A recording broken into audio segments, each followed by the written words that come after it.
अरे काय चाललंय आपल्या महाराष्ट्रात?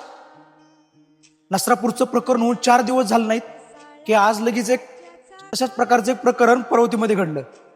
पुण्यातच एका 9 वर्षाच्या मुलीवर बलात्कार करण्याचा प्रयत्न एका नीच प्रवृत्तीच्या माणसाने केला. तोही वयस्करच होता. अरे काय चाललंय आपल्या महाराष्ट्रात? तो रोष अजून संपलेला नाही, ते दुःख आमच्या मनातून उतरलेलं नाही की लगेच दुसरी घटना पुण्यामध्येच घडते. तरी हे सरकार, हे कायदा, हे सुव्यवस्था सगळं शांत. अरे हा छत्रपती शिवाजी महाराजांचा महाराष्ट्र आहे. ज्या महाराष्ट्रात स्त्रीला माते समान मानला जातो तो हा छत्रपती शिवाजी महाराजांचा महाराष्ट्र.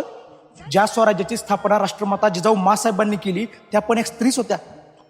या स्वराज्यामध्ये आजही स्त्री सुरक्षित नाही. अहो मुख्यमंत्री साहेब, कुठे आहात तुम्ही? झाली का झोप तुमची? लग्नामध्ये नाच गाणं करून झाला का लोकांच्या?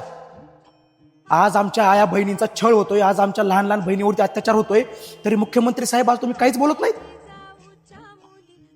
अहो हेच जर तुमच्या मुलीवरती झालं असतं तुम्ही काय केलं असतं? अजूनही माझ्या महाराष्ट्रामध्ये स्त्री सुरक्षित नाही असं खंत वाटते.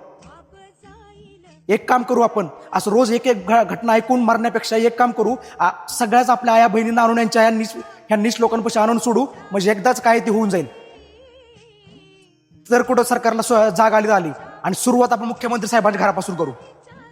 कारण आम्ही तर काहीच करू शकत नाही, कारण सरकार तर नामर्द आहेच. आज आम्हालाही नामर्द झाल्यासारखं वाटतंय, कारण आमच्या समोर आमच्या बहिणींवरती अत्याचार होते तर आम्ही काहीच करू शकत नाही, आम्ही गप्प बसलोत. असो, झालं ते पुरे.